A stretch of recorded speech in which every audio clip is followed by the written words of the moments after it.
Well,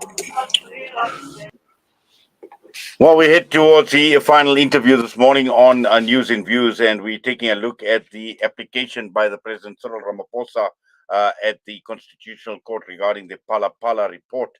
And we have learned that his case has been thrown out; it has been dismissed by the Concourt. And we're joined now to unpack these developments by Ongama Mtimka, who is a political analyst. Ongama, good morning to you, and welcome to the show. Good morning, Inayet, and your listeners. Thank you for having me. Yes, the fact that the Concourt has thrown out this case, has this come as a surprise? Was this expected, Ongama? It's not a surprise, and I'm happy that the Concourt has done this. Remember that the report had identified a few things which it said the president needed to answer to, based on the evidence that they had found. The report acknowledged that some of the evidence was not ideal, but said that from both sides, that was the case. My view is that any review of the report should have been taken to a high court as a starting point and not directly to the Constitutional Court, because that was unfortunate embroiling of that court in the political affairs of the president at a time when there's been accusations that I believe are unfounded of a close relationship between, Chief Justice Zondo and the president. And this did not bode well for the Constitutional Court. And I think the president was unwise in taking this move, which was unnecessary. And I'm happy that the Constitutional Court has refused to look at the case and are sending it back. Well, do you think the president had actually miscalculated? Because Concourt has made it very, very clear that his case was not strong enough for coming directly to the Concourt. Absolutely. I don't know what he was thinking. Some people have postulated that perhaps the issue was the fact that that court is under Judge President John Hlophe, who is an embattled Judge President, and the president might suspect that he wouldn't be able to get a fair treatment in that court, but that is unfounded because there's already built-in recourse for any court outcome that is not, where any litigant is not happy about. So the president should have actually gone to that court. Well, exactly. And also, I think just in the build-up to this Concourt decision that was taken, we know that the president obviously hasn't come clean, totally clean on this Phala Phala issue, because that is a factor that has been playing out, and it is a factor that possibly I'm not too sure if the Concourt would have considered. For that reason, the commission found that the president has got something, some potential case to answer here, and that is the fact. That is a fact. The president, should explore. It is within his rights to explore legal recourse when he's not happy, but it should be in the right channels. Yes. Now, how would this actually play out with what is going to take place in Parliament? Because we know some of the opposition parties, we know the ATM had obviously made had led the whole Section 89 issue, but also at the same time looking at some of the other parties who now saying, Parliament, you need to take charge, you need to set up an ad hoc committee, you need to investigate.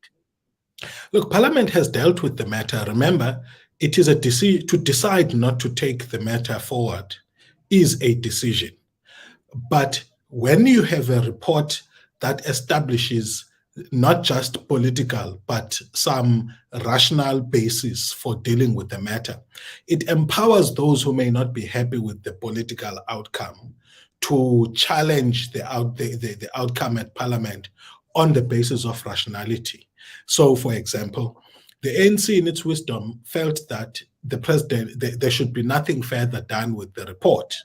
And that's a decision. That's Parliament being effective.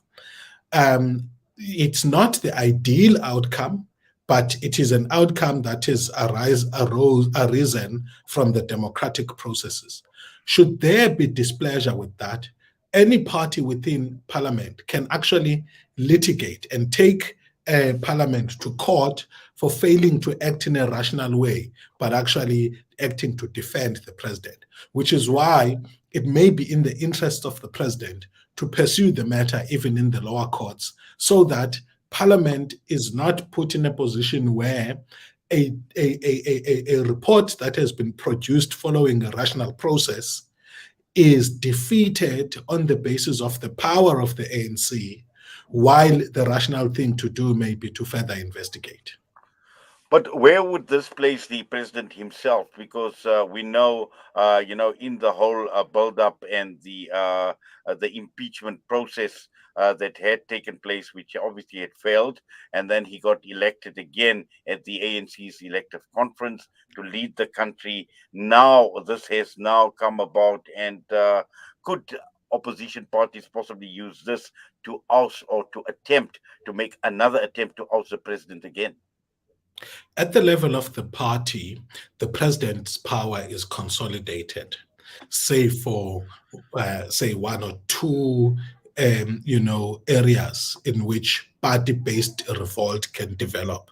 Otherwise, the political viability of challenging the president within the level of the party is almost 40%. When it comes to how this report positions the president within government and in cabinet parliamentary relations, I think that the report in itself, while it was damning, it actually needs the findings of the other agencies that are investigating Phala Phala in order to decidedly shift the fortunes of the president in a way that is different from his dominant position within the party. Yes, and also I think the president often has been accused of putting the party before the country. And now that we are hearing of the cabinet reshuffle, and we know that he's going to try and get rid of a lot of deadwood, considering that there are many underperforming ministers in his cabinet, and also at the same time, in getting rid of some of this deadwood, he may pick up some sort of opposition within the ANC, those that may be sympathetic to some of the ministers that may be ousted. So, all of this will be playing out. So he's caught, I would say, Sure. between a rock and a hard place.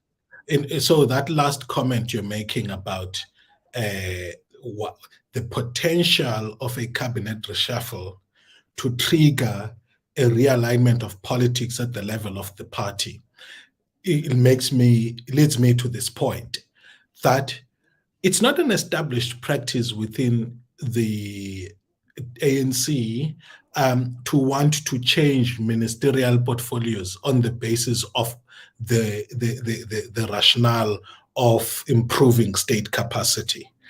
Every time it's been done to align the cabinet with the political dynamics of the party. So, where you make reference to dead wood, I would say it's not just dead wood, but people who no longer wield power at the level of the party that will be removed. And if there is dead wood that is on the right side of the camps, that minister will not be fired. I can bet there.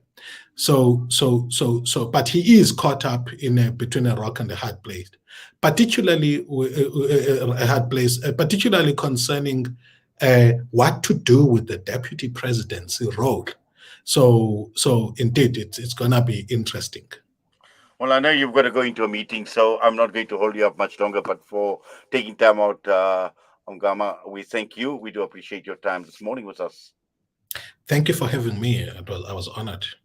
All the best to you. Ongama Mtimka with us this morning. And with that, we are heading towards the end of the broadcast this morning. Once again, it's been an absolute pleasure being in your company. And yes, interesting developments, and just looking at some of the issues that we had covered this morning. The issue of Cyril Ramaphosa always going to be a major issue. ESCOM will still stay with us. Just talking to Ted Blom again, and we don't know what future ESCOM actually has in this country, considering that it was 100 year. In fact, yesterday was the 100-year-old company, and in a matter of what the last 20 years or so, we've seen a company, a utility that was built with a great vision, with great success, and also globally being nominated as the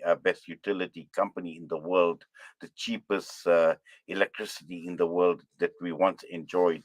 All of this seems to have gone down the drain and messed up completely. So there again, there is very little hope, but we continue placing our faith and our hope in our Creator, Allah Subhanahu wa Taala. He is a controller, and we are in this beautiful month of Shaban, giving us the ideal opportunity to prepare for this month of Ramadan. And we must just continue doing what we have, is to place our reliance, our total trust in Allah subhanahu wa ta'ala, and make dua that at the end of the day, He makes it easy on each and every one. And at the same time, just looking at all the problems right across the entire world, the big focus we know at this point in time is in Turkey and in Syria, the earthquake victims. That is going to take a very, very long time for the countries to rebuild and to recover from this the earthquake that has devastated, causing hardships to close on to 40 million people. So that with the month of Ramadan coming up, one needs to also focus on that, and one needs to think about the suffering that is taking place right across the entire world. The time is just gone 10 a.m. I'm going to be signing off. And once again, it's been an absolute pleasure being in your company from myself and the team. Assalamu alaikum wa rahmatullahi wa barakatuh.